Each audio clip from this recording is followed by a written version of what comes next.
I guess I'm live. Hey, NJ Nation, E here at you again. How is everybody doing? Um, I didn't see it say you're live, but I guess I'm live. I see the counter going up there. Okay, this again is an impromptu video that, of course, I have things I need to talk about, so I think this is the proper channel avenue to go to speak on things that I think are important and deserve a voice because mostly it's something that I definitely have experienced. So, yeah, oh my God. Hey, last call. How you doing, honey? Yeah. No, Bert, last call was first, honey. You second though. You number two, brother. How y'all doing? It is a Sunday afternoon, and yeah, I just feel like I want to say something about this because it's kind of a hot topic. It's been coming up on different platforms, and you guys finally read my letters. No, Jane. Oh, he's coming. He probably he's coming. Last call. You better watch it, sucker. He is coming. He said he would pop in. Maybe. I don't know. But either way, yeah. Um, we're going to discuss. I don't know if you saw the title. I didn't really have a thumbnail or anything like that. But the entrepreneurship with poverty consciousness is what I want to talk about today. And I know everyone has seen, hey, oh, it's just you and last call, Burn, you and last call. No dad jokes. No, we're not going to do that. We're not having dad jokes today. We're just going to talk about this. I'm about to hit the road, y'all, but okay, good job. All right, then, last call. Well, safe travels, sir. Safe travels wherever you go. But yeah, the topic of discussion is going to be entrepreneurship with poverty consciousness. Now, that is the same as slave mentality. I equate those as the same. Poverty consciousness, slave mentality, mostly is when um, you have more or less bought yourself out of a financial bind situation. You're now an entrepreneur, or you have gained enough financial stability where you're not um, uh, poverty stricken anymore, but you still have a poverty mentality, meaning that you're afraid to spend money. You don't know how to handle money, or even if you're an entrepreneur, you don't know how to handle business. Or you don't know how to handle your employees because of your poverty consciousness. Um, I have been the victim of this many times, and I seem to I don't know what it is. Every time I turn around, people offer me a job or something like that. And then it turns into some kind of a war or battle over yeah, I know this is your business, but you cannot treat me and people who work for you any kind of way. And mostly it's, on a friendship basis, someone that I have become acquainted with thinks that I will be an asset to their business, but then, I'm starting to get treated poorly. Well, I want to mention first of all that I have owned a business before. My husband and I owned a restaurant. Okay. I got to put the, okay, I'll do that. How about that? Let me do that. So my husband can come up. That's Jay. You got to put the link in the chat. Okay. All right. So let me do that.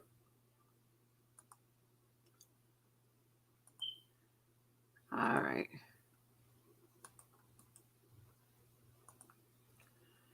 Okay. So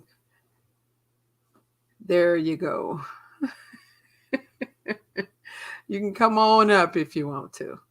But yeah, Jay and I owned a restaurant for a while. We had employees that I was just grateful to have some help from. I never, ever disparage them in any kind of way. And there he go. Hey, honey bun. Hey, girl. How you doing? I'm all right. How you? I'm doing great. We got Barry Lewis. Can you see the chat? Barry Lewis and last call. That's it. Very low. Last call. Yeah. Everybody else is having a nap today. But I'm still going to speak on, the issue at hand. I entitled this live stream, Entrepreneurship with Poverty Mentality. So, I was just about to discuss the restaurant we used to own.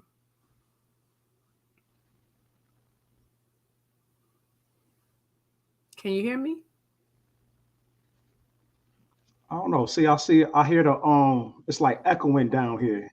You like Yeah, delayed. yeah. I had mentioned before when we used to do this previously, you had to use your You're headphones. So probably, try that. Yeah, try your headphones. Okay. Because when I watched the last video back, there wasn't an echo. All right, how about now? Can you hear better now? oh yeah, that is better. Oh, great, good, good, good. Oh, look, No, no, it is what? still delayed.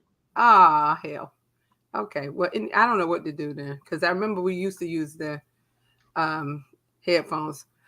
Hey, beautiful E, can't stay by. Wanted to, can't. I know you said meant stand by. Wanted to give a like and say hi. Have a good show. Definitely should do great without the dad jokes. What up, Mazin? But you say can't stay but wanted to give a hi and say hi. Good Yeah. show. Definitely should Okay. go great without that. Oh hey Jay. Bye smooches. Smooches. Bye. Go hide out in California where you at. Bye bye. Okay. Jay the Informer, damn, that Umar Trip gave one of y'all C19. See 19. Yeah, I had to separate. He downstairs. I'm in my office. But yeah, we sick from that shit. It was so bad. It was so bad. But bye, honey. Bye, smooches. But yeah, me and Jay used to own a restaurant years and years ago. We had several people to work for us, and mostly we were just grateful that someone wanted to help us.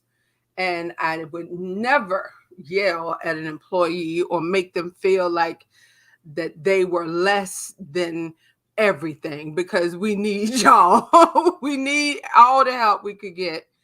But yeah, I have seen way different of a mentality when it comes to working for people who have a poverty consciousness.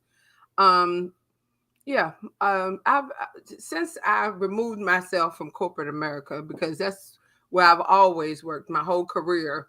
I worked in corporate America. I was administrative assistant for almost 30 years. I have tons of experience. I had like 70 jobs because I don't like how you treat me, so I'll quit and I'll get another job. I lived in DC for over 13 years. So I had, oh my God, I didn't take no shit If you say the wrong thing or act a certain way towards me, I'll start looking for another job.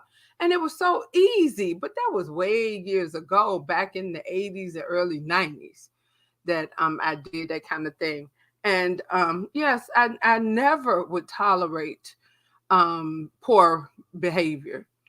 But there's a reason why I really wanted to get into this subject. And well, you know what? Even before that, on the last video, I'm going to switch gears here, because on the last video we talked about how Jason's sons came home and visited us after 18 years. So I guess I better tell that story.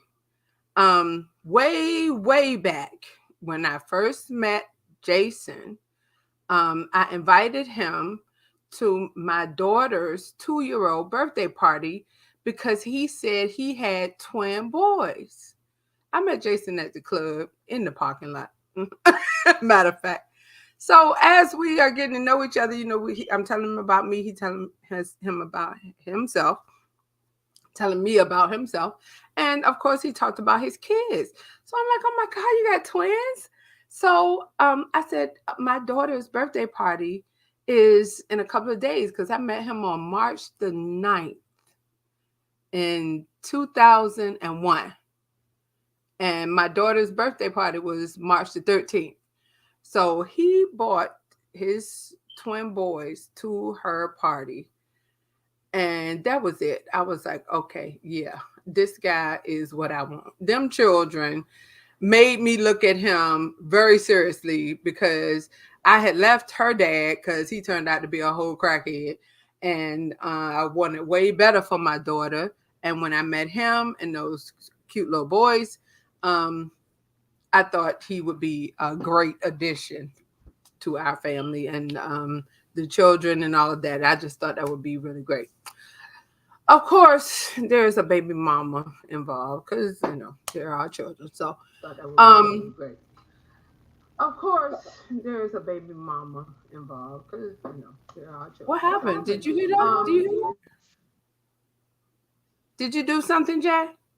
Yeah, I'm trying to Okay, because I heard myself again there. Yeah, like I keep hearing the reverb down here. Okay, that's the first time I heard it.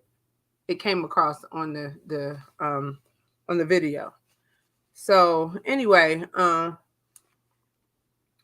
baby mama apparently did not care that much, because Jason always seemed to have the boys until she saw me. And then all of a sudden, he was in court every week or so, child support, custody bullshit, just a lot of commotion, because now the boys are premium importance, where before it didn't look like she cared that much. So there was a big kerfuffle about the kids going, and they were, at that time they had turned 4. So great dad is by damn bird. But yeah, Jay is a great dad. So the hell with you, old ass Barry Lewis. So okay, this is the point of this story. Take that goblet off the screen. Okay, so my sister is a Head Start teacher, so we were enrolling my daughter in Head Start. They're 4 years old, and it just so happened that the boys were 4 too. Their birthday is July 28th. My daughter's birthday is March 13th. They turn 4. Oh, there she go. Hey, baby girl, how you doing? Chiree, how you doing, girl? Okay, so the kids, I think they were with us at the time. I can't remember who all was in the house, but I know Dominique was with us because she's mine. So that night, my Jason is calling the baby mama to find out if she had enrolled them in the Head Start in Norfolk, where she lived. So that was the issue, where they were going to go. And we were enrolling Dominique in our town here. And so, she's enrolled and all of the paperwork is done and they about to start school. So she told him now, after telling him previously, yes, I'm going to enroll them where I live at, and that's that. And they had, I believe that it was joint custody then, I can't remember. So at this point, she's saying, no, I'm not going to enroll them at all because I don't think they're old enough and they're just too little. And they're arguing on the phone. And I told him, please hang up from her. You don't have to go through this. You are their father. And I know you had custody. And I'm like, you enrolled them here. They go to the same Head Start that Dominique goes to. Hang up. So he hung up. And I was like, okay. Ring, calling back. So he wasn't answering. I'm like, oh shit. She about to show up. She's going to travel 2 towns over. And that's exactly what she did. And I answered the door. I knew it was her because she bamming and screaming at the door. Open the door. I need to talk to you. Now it's about 11 o'clock at night. Jason has gone to bed. I'm downstairs because we just moved to a new house. I'm decorating and stuff, still putting up pictures and things like that.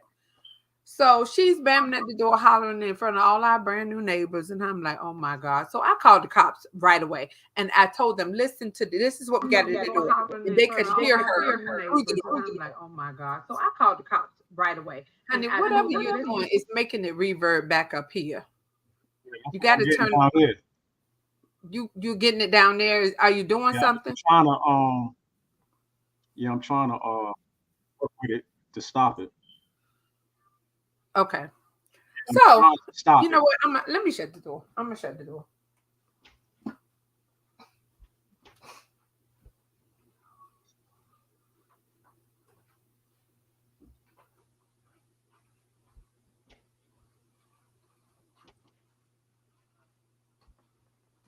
Okay, because I could hear you through the hallway downstairs. So maybe that'll help. I don't know, but I'm trying not to hear it up here.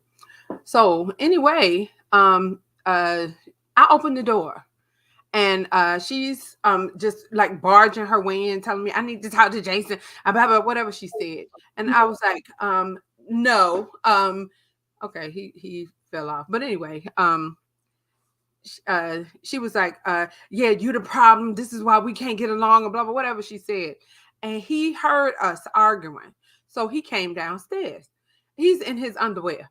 What are you doing here? That kind of shit. So she's just screaming and yelling at him. And he was like, go out there. Wait 1 minute. I'll be right back. I'm going to put some clothes on. So he went upstairs. She went behind him, like coming up the stairs where our children are. I know. And she happens to be Mexican, so all of that was real. No, ma'am. I grabbed her right by that long ponytail. He told you to wait out here. So she's now always me and her. Oh, you the problem anyway. She just wringing her neck at me and all of this blah blah whatever she said. I was like, get out of here. He told you he would talk to you outside. I don't want to hear none of this shit you talking about anyway. And she did this to me. I was hanging up pictures and there was a hammer on the table. I grabbed it like a baseball bat. Get out. Now, any thinking person in my mind, when they see somebody with a hammer, they would probably just move a little bit at least and go on outside. She didn't. She wanted to argue, but I knocked the hell out of their mama. Baby mama hit the floor. She way bigger than me, y'all. There wasn't gonna be no fair fight, and I wasn't gonna get beat up in my own house.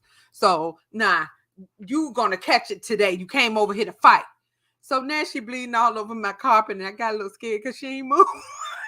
Maybe I killed her, but I didn't. Soon as she started crawling out, now I'm kicking her all in the ass and everything. He come back running down, says, "Oh my God, what's going on?" And I'm just like, well, she shouldn't have came in here. I told her to go outside, like you said. So the police finally came, and they brought an ambulance with them. I don't know. I did not sound like that, yo. Yeah, you did. Oh my God, what is going on? Yeah, you was. You were screaming and all of that. So they take her off in the ambulance. I don't know why the ambulance came because, well, I think maybe they just thought it was going to be some problems because of the way she was hollering and screaming at the door. So with all of that going on, that put a little bit of I threw a monkey wrench in the custody because now she's claiming I'm violent and all of that. But yeah, she actually had to drop the charges. Well, they didn't charge me with anything. And she basically let it go because she was at fault. She was trespassing. She was asked to Hey, leave girl. several times. Hey, I'm gonna click off of our channel and see if I can go to my other channel. I see you on J.CMPC right now. Nah, I'm on our channel, the page. Oh, I'm gonna go okay. to my other channel and see if I don't hear that. I'm gonna go through my phone and see what happens. Okay. All right, All honey. right. Okay, bye-bye. Okay, so yeah, she ended up with custody and she took those children back to where she was from in Texas. Okay, here comes Jay again. Let's see if he can. There you go. Okay, now I hear an echo. Oh shit. Yeah, yeah. Oh yeah. Turn that off, Jay. It's bad. I gotta drop you down because you Okay. make me All right. Okay. All right. Well, he'll work it out. I think the first one was better. I think he is the only one hearing the echo over the computer, but with his phone and the computer, yeah, it's messing up. But anyway, so she did. She took those children to Texas. They communicated for a little while, and it was just hard because she just would, mostly block everything, and it was just hard for him to um be a damn dad to him as far away from Virginia as they were. But they are grown now. Both of them are 24 years old because, of course, they're twins. They're the same age. They're the same age as my daughter. Here are some pictures.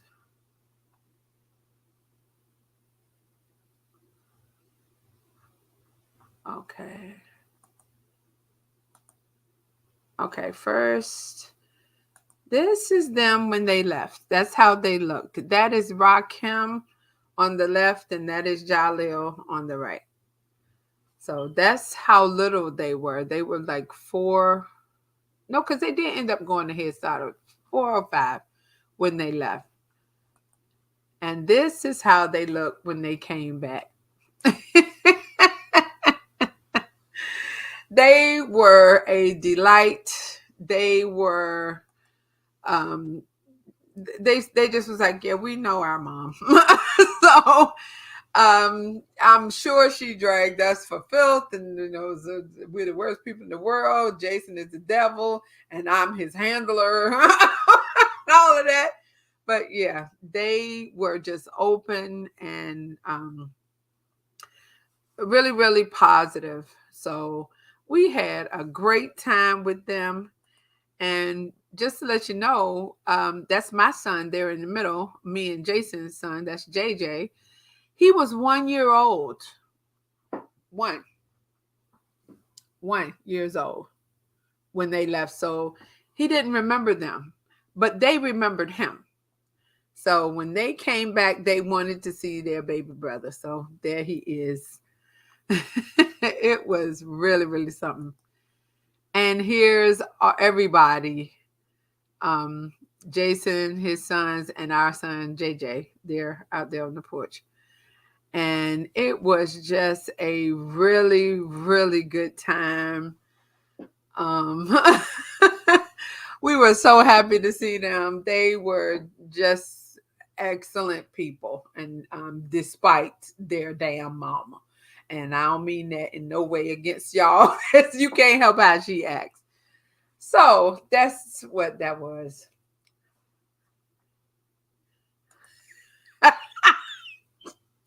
Barry. You did my hey, Barry. You know I'm not having it, son. You know I'm not having it.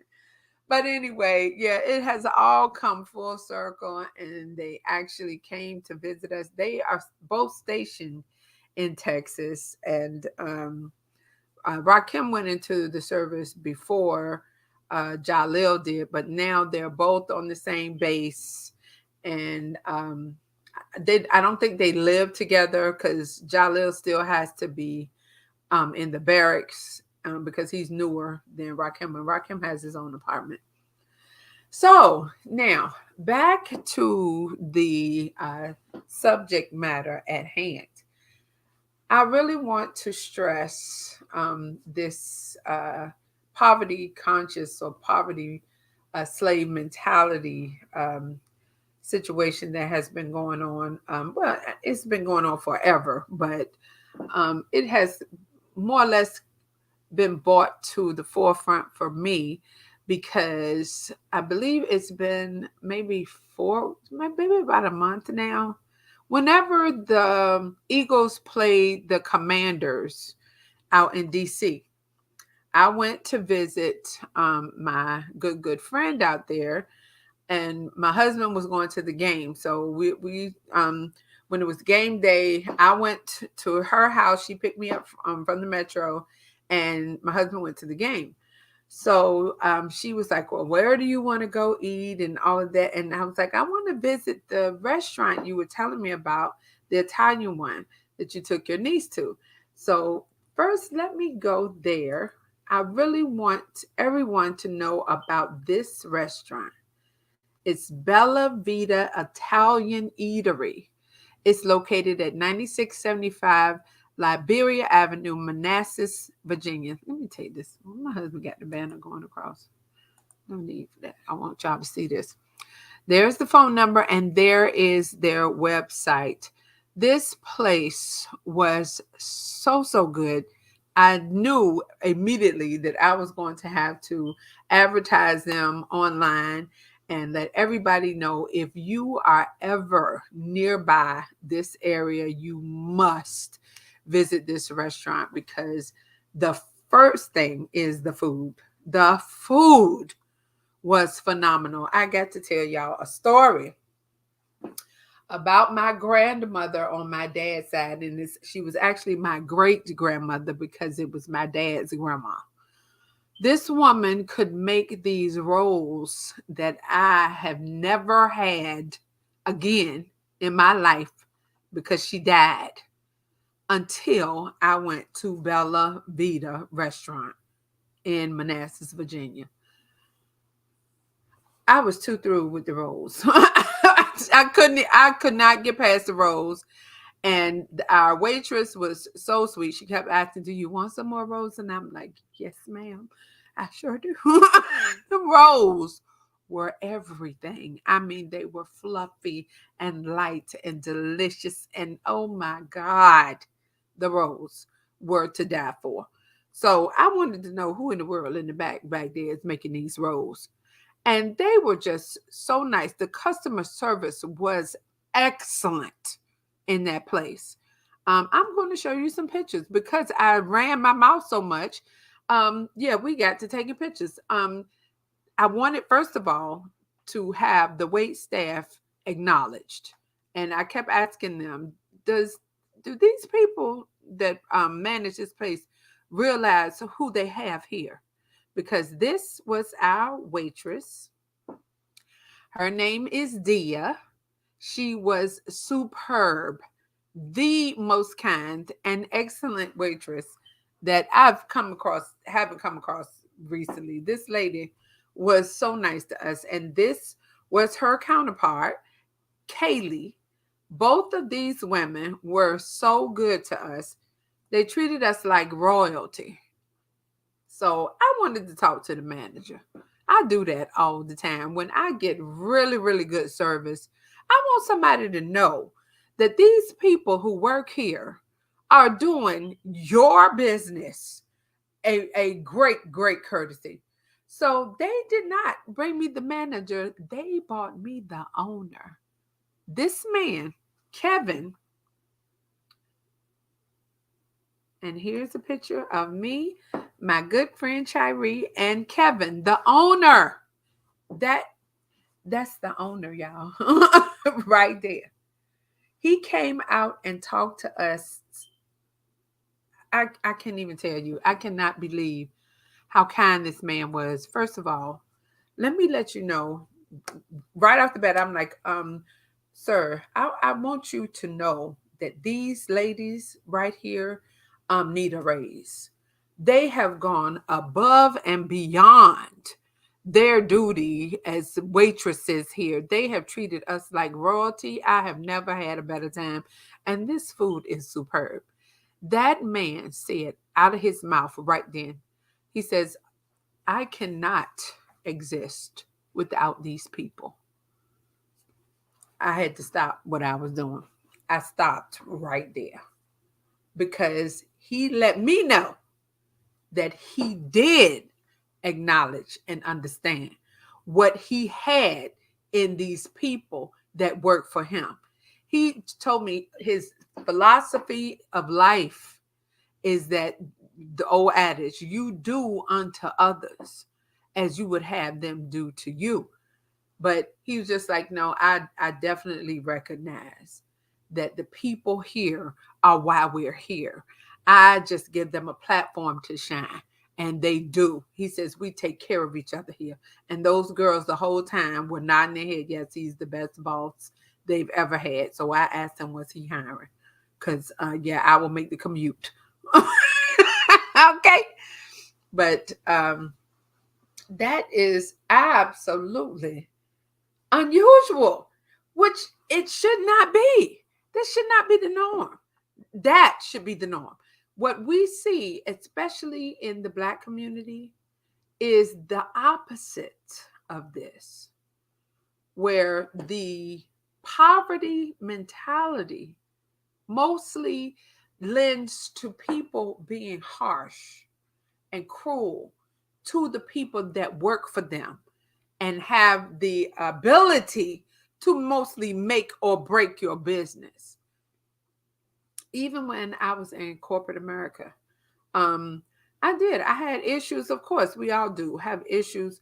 And it just so happened that one of the companies that I worked for, um, at the time, I can't even remember the name of the place, but Aim High Air Force. Yes. Yes, bro.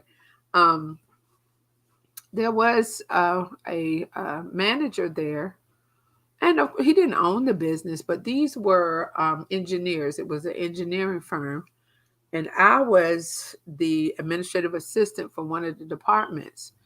Well, this man was more or less using me as his personal assistant, and he was degrading and demeaning and rude and disrespectful. And yeah, mostly it was just directed towards me. And yeah, there was an issue with color. He was white. And this company mostly dealt with government contracts. They did nuclear engineering for the Navy and the Department of Defense, things like that. So I went to the EEOC on his ass, and they promptly moved me to a different department. So I ended up working for a different side of the engineering firm where, and everybody heard about it. Of course they did, because agent came to the office and spoke to human resources. Because if you are accepting government contracts and you are discriminating against someone of color, you're going to have a problem, because they will no longer use you for those government contracts. And that was their bread and butter. So, yeah, I kind of fucked that up for him. And, not long after that, I quit. But yeah, I just got a better job. But no, I'm not going to accept subpar treatment because you are racist or you have an attitude. Whatever your issue is, you need to correct that when you are dealing with people, especially somebody who is helping you or helping your department. And I understand, yeah, I get paid, but that is no reason for you to think that you can, lord over me. like that. But then there is the other side of the spectrum, where it has been basically deemed normal for so called black businesses to offer poor customer service. Let's go straight to here where I was thinking of this situation with the old lady gang in Atlanta and this young man who was complaining about his customer service in this restaurant. And I know you recognize that's Candy Burris there. She owns the Old Lady Gang restaurant in Atlanta. And this young man apparently observed some things that he felt needed to be spoken about because apparently the Old Lady Gang is doing very well, but they have a reputation of not accommodating people as far as the customer service is concerned. You will get turned away, you won't get your food at all. Your food will be so late that you can't even stay. And I've had that happen at places, mostly where there is poverty mentality. These people overbook and are not able to handle the the customer flow, apparently, that is coming in, because the food usually obviously is good, but then they start trying to I don't know what it is. It's a thing. It's the money. It's a thing with the money where they want to book all of these people and get all of this money, but you can't accommodate them. And so there's definitely a disparage with the customer service. People are not being treated properly. And, you go out, you spend your money, you want to have a good time. Of course, you expect to be treated kindly. You expect to be treated with courtesy. But that's not what's happening. And not only restaurants. Um, my good friend, again, and I'm definitely a witness to this. She sent me a video having to do with beauty salons in the Black community.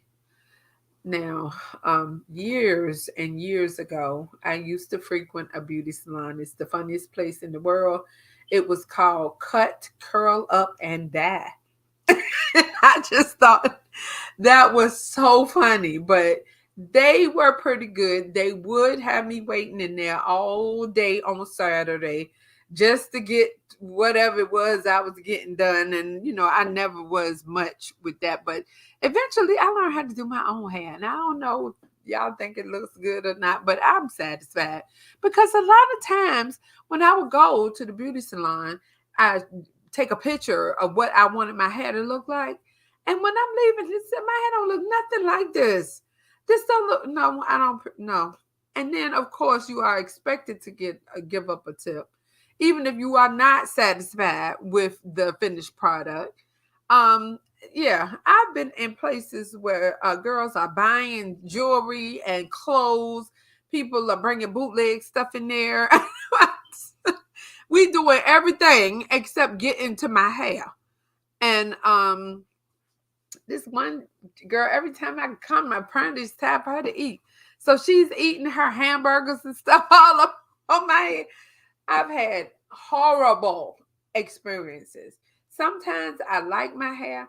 Sometimes I didn't. I come home and wash it all out. Just no, nope. I'm gonna just have to wear a ponytail or do something else this week. But eventually, I learned how to do my own hair. So, yeah, I do not frequent Black beauty salons anymore because I've had such horrible experiences in there. Mostly, they done cut all my shit off where I did not want it cut, and the style is not what I asked for. I said give you a picture, and you still fucked it up. So, and then I got to tip you. Yeah, I'm just not a big fan of Black beauty salons. I don't frequent them. That's an absolute no. So I guess I'll put the link in the chat if anybody wants to come up and give their perspective on what we're talking about. I guess my husband just gave up. It's okay. It's okay. Oh, hey, Karma, how you doing, honey? Oh, happy Sunday listening. Okay. What is this? What did he put up? I think he's on. What is he doing? I don't know. But oh no, that's the link for me. That is our link. So if you want to come in and give your perspective, this was just something I felt like needed a voice on top of what has already been out. Um, yeah, I hate that we have this horrible reputation. Starting businesses is a wonderful thing. We've been entrepreneurs before. That's the hardest I've ever worked in my life. Um, but yes, having your own business gives you a sense of freedom somewhat because you still have to follow rules and regulations of whatever industry you're in. And in this country, there are many for entrepreneurs. So you have to go through a lot of red tape, a lot of paperwork, a lot of, compliance and all of that with everything they want from you. And initially, you don't really make that much money. There have been times, I'm sure, where you're successful, but yeah, starting a business is a hard thing. It does give you a sense of accomplishment, but you will work. And if you get to a point where you are able to hire on to increase your financial advancements or increase your income. Yes, that is a blessing. That is a great thing. You should be thankful for that. But I have seen so many businesses that do not know how to deal with employees. Yeah, I've heard every excuse. Oh, they're just passionate. Oh, that's just how they are. I don't adhere to none of that. Everyone, everyone deserves respect, whether you are the employer or the employee. And when you're in a situation where an employer is yelling at you, yeah, there's going to be a remedy to that. And mostly it's just that you'll just quit. You don't have to work for them. And to have a business where you are disparaging the people that's working for you, even if it's not an entrepreneur style business, if it's a corporation and there's a manager, because Jason speaks on that all the time, they give this one man at his job a tiny bit of authority, and he's black. So he takes that authority and turns into the Incredible Hulk. He wants to yell at people, boss people around, curse at people. And so, what Jason has mentioned, what he gets is the bare minimum. I'm not doing one thing to help you. And yes, that hurts the company. So, somebody needs to take a look down the line. Who do you have in charge here? Is this person hindering the production or the mentality of the workforce that you have? Because one bad apple will spoil the bunch. And if he's a supervisor, nobody wants to work for him. You have to have sensitivity training for anyone who is dealing in a leadership capacity with your employees. There has to be, because apparently we don't know how to talk to people and we don't know how to get along with people. Most supervisors don't realize, especially with the poverty mentality that they have, which is just crazy to me, that if you are unkind or if you are disparaging to the people who work for you, your production levels will drop. Nobody wants to work for a hateful uh, supervisor. You get the bare minimum. Betterment with BW. Who is this, honey? How you doing? Hi. Hey, hey, Betterment with BW. How you doing, honey? Oh, good. You were so right because I've been hearing stories about this when it comes to Black entrepreneurship. With I forgot what that MMA fighter, what's his name, Keith Lee. Keith Lee, when he went down to that restaurant that his family went down to get like catering or something, and Mm-hmm. they had to wait like 2 hours or more to find a seat. But when he decided to go down there, he was being seated right away, Yeah. and that's a problem with most of uh, Black people today. We don't know how to talk to each other. We don't know how to conduct ourselves, be polite, and it just have some sense. This is how business becomes successful. You know, I work for somebody that has a private business. You know what I mean? Mm-hmm. And she been going on for 20 years. Mm. Yes, and it's just her business has been very successful, but this is how you get good reviews for customer service, and you know everybody and people spread the word about your business because you have good business leadership So in true. your business. And when you don't have that and your business started to go downhill, then that's the end of your business. You don't have that, you know. Yep. But Betterment for of BW. I 100% agree, especially with a home-based business and entrepreneurship that you're starting up. You need people to talk about you. yes. You need that. It's going to be word of mouth. Nobody has thousands of dollars for advertisement, especially when you starting up a new business. You want Mhm. that word of mouth to be positive. So you are so that is so true. And I've heard, yes, businesses don't get frequented because of her. I'm not going in there. I heard what she said. I'm not going in there. This one or that one. Somebody, and it reminds me in particular of my friend who talked about this beauty salon she was going to. The people in there cursing at each other. Everybody's upset. I'm not going in there. I'm gonna get Mhm. shot. So exactly that type. I remember because I live in California, and Okay. I remember seeing black business barbershops, Mhm. nail salons, Yep. hair salons. I'm pretty sure they exist today, but it's very few So true. out And it's out gone in Cali. down. And and for my type of hair, because I have 4C hair, Mhm.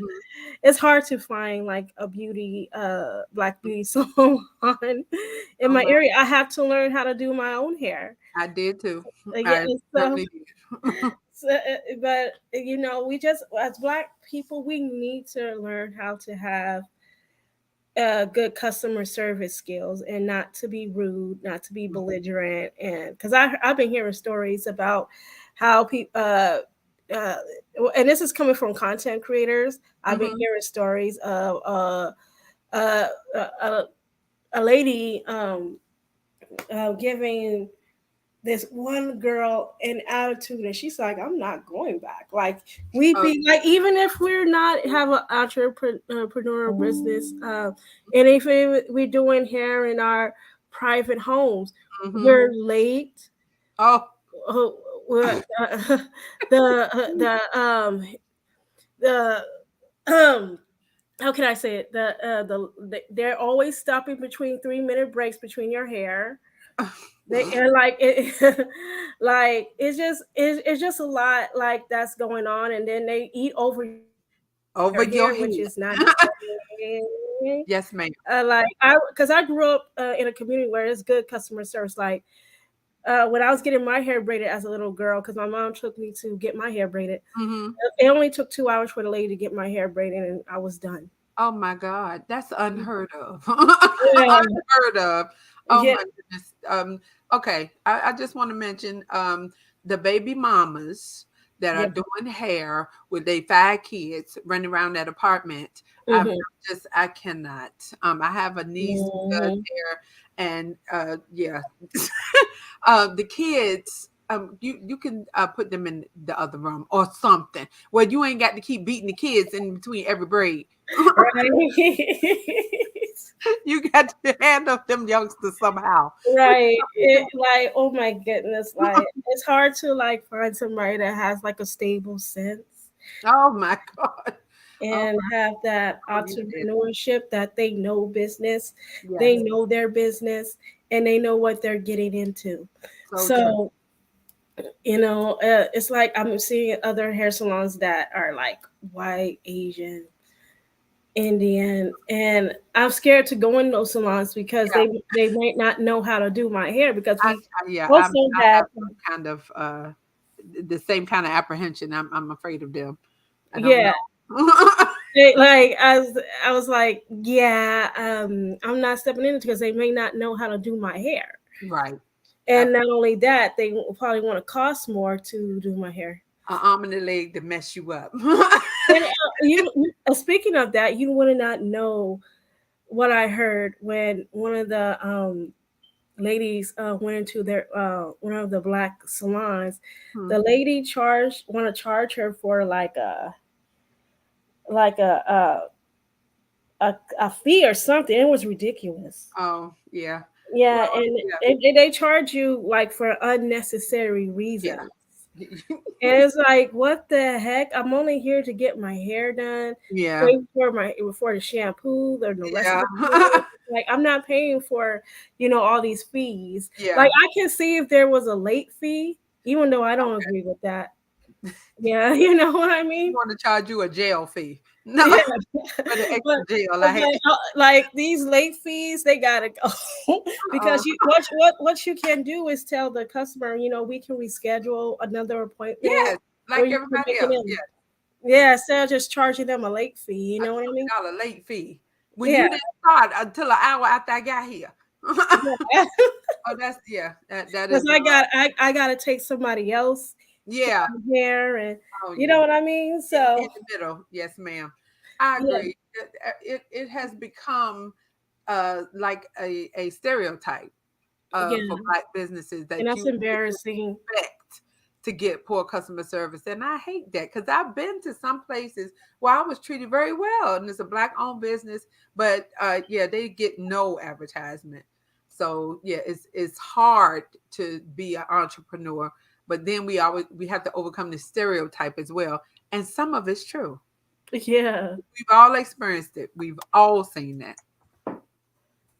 Yeah, I don't want to experience that. I haven't experienced that yet because I don't know. The black community is not the black community anymore. Oh, It, you said it's it. Wow. it really not because we don't have our own grocery stores. That's a Oh no, no. And I like remember, see, I'm very old, betterment mhm. for me down here. I No, remember look it. a You look grocery so store, young. yeah, that was black owned. I remember those things. I remember lots of restaurants, lots of hair salons and barbershops, just like you were saying. And I don't see that much anymore. Do And you live in what state you live in? I live in Virginia. Oh, Virginia. Oh, okay. Yeah. Oh So yeah, yeah. I remember when we owned a restaurant one time. There was, I believe this guy was my cousin, but everybody in my town is my cousin.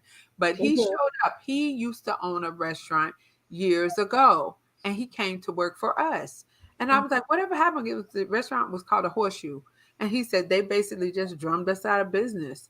We couldn't maintain what the city was trying to charge us now, and all of that. So Yeah. yeah, it they Yeah. kind I of just don't, died out. it makes me really sad. Yeah, it is sad. You're right. You're It makes me exactly right. really it makes me really sad that Mhm. we can't, get ourselves together and practice on talking to people. Like we don't have to have an attitude. Oh Like my, that's how business lose money. yeah. We don't need to be rude and we don't need to be belligerent. We just need to say, okay, if you need to talk to someone, I'll be more than happy to give you a manager. He can explain to Mhm. you the rules, or that's something that because I've been working for like 10 years. Like I'm in my late 30s, so Okay. yeah. So been working in customer service for most of my life. Oh my God. Yeah. God bless you, honey. Yeah, Woo! Yeah, the public is horrible. it can be horrible, but you got to maintain like Oh closure, my and God. Woo! it's a lot. That is. I Ooh, rough. I used to work at theme parks, so yeah, I seen a lot of angry. Oh. Oh my God. Well, Yeah. I appreciate you calling me, Betterment, or Yeah. coming up. I thank you so much for your opinion. It is Mhm. certainly appreciated. Thank you, honey. No problem. You have a nice day. All right, you too. Bye. Bye bye. Wow. Wasn't she amazing? I would love to hear more experiences where you may have encountered poor customer service. In this town where we are, McDonald's is notorious for awful, horrible customer service. And I know that those children don't get paid much and they're not properly trained, blah, blah, blah. But I'd be damned, can the McDonald's step up a little bit? I have had the worst customer service. One manager was just yelling and screaming at me. I want okay. Let's get into it because this is one of the funniest stories ever. um, Once, Jason went out and got McDonald's for us, and he came back and said they ran out of Big Mac patties. So they put quarter pounder patties on the Big Mac sandwich. Oh my God. Okay. I had all types of flashbacks from being a little kid and couldn't eat that whole Big Mac. That quarter pounder patty on the Big Mac sandwich is what it used to be. I remember that sandwich being like that. So every time I would go to McDonald's, I would ask, I don't care how much it costs, for quarter pounder patties on my Big Mac sandwich. Now, when I say that to you, do you understand what I'm saying? I don't think it's rocket science. I don't think it's that difficult or complicated. Big Mac sandwich with quarter pounder patties. Okay. Okay. The manager that night could not comprehend the words that was coming out of my mouth. So I went in there. I'm in the drive through, I went in there. I'm okay. He gave me all this quarter pounder. I didn't want I don't want that. I don't want to. No, sir. Listen to me. And this man is arguing with me. You asked for a quarter pounder.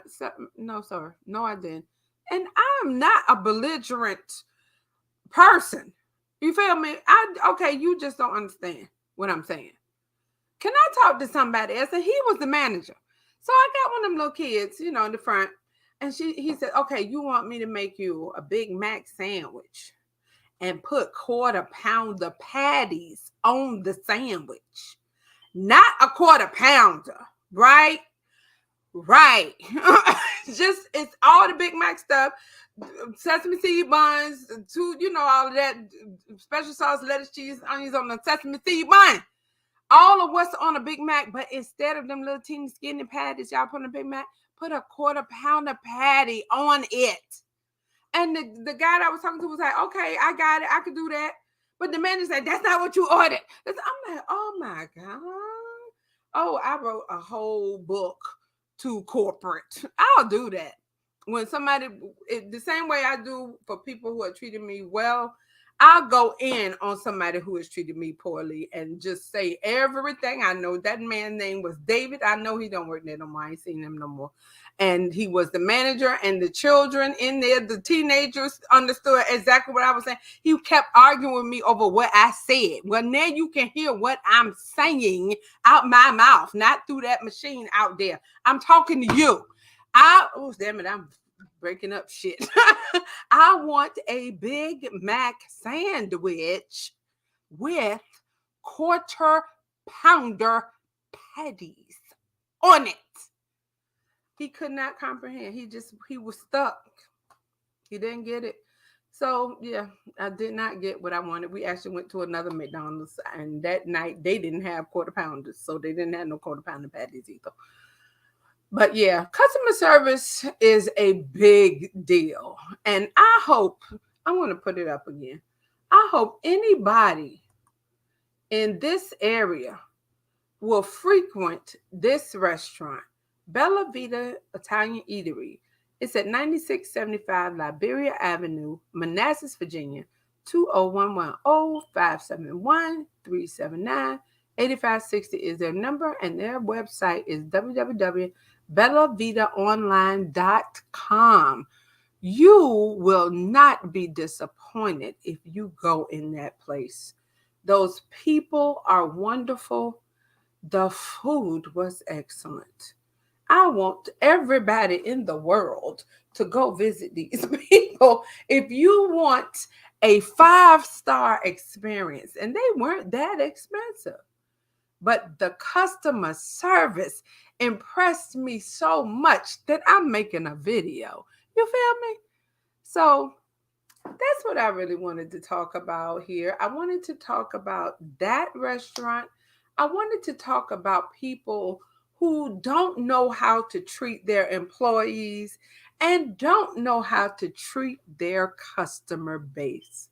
Because if you continue to have this stigma of this awful reputation, you won't have anyone to work for you and you won't have anybody to frequent your business.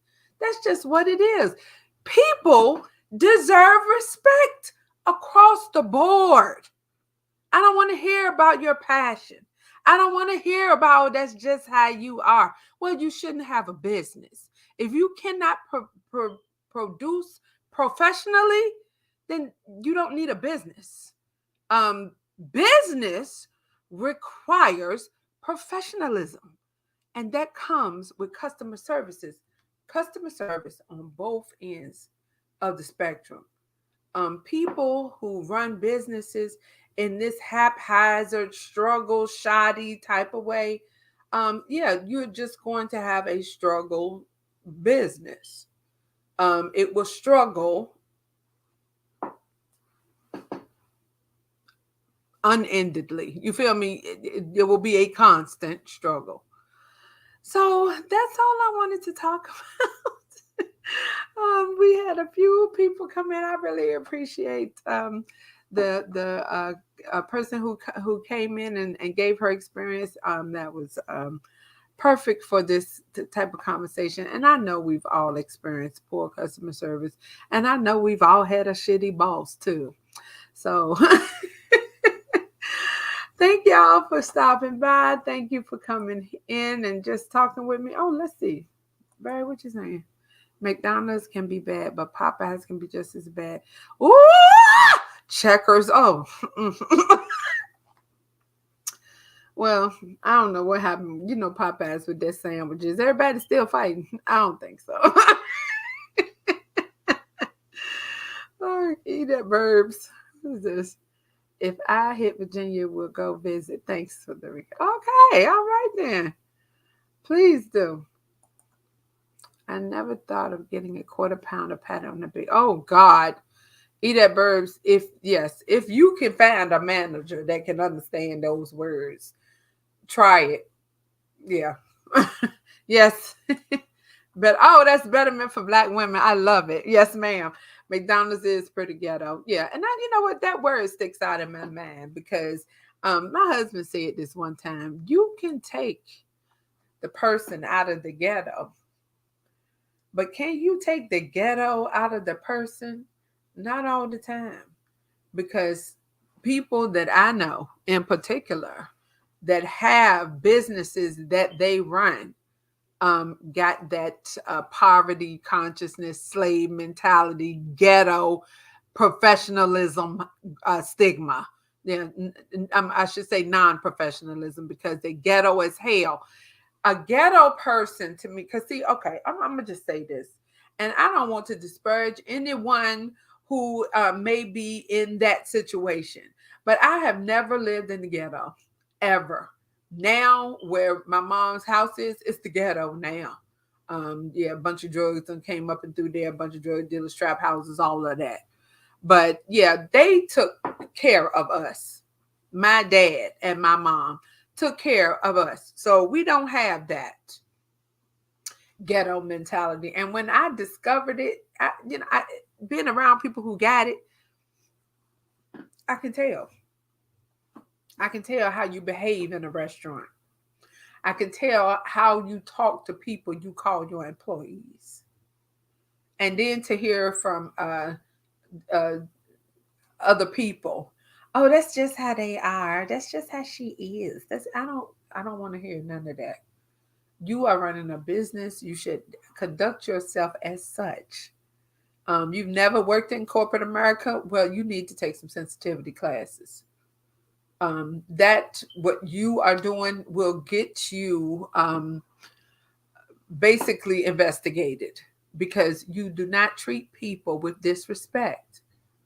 If you continue to do that, yeah, you're going to have a hard time keeping employees. All right, y'all. We've been on about an hour. That's enough of this. I'm going to talk to y'all next time. Thank y'all for stopping by and seeing me. Y'all have a good evening. Bye.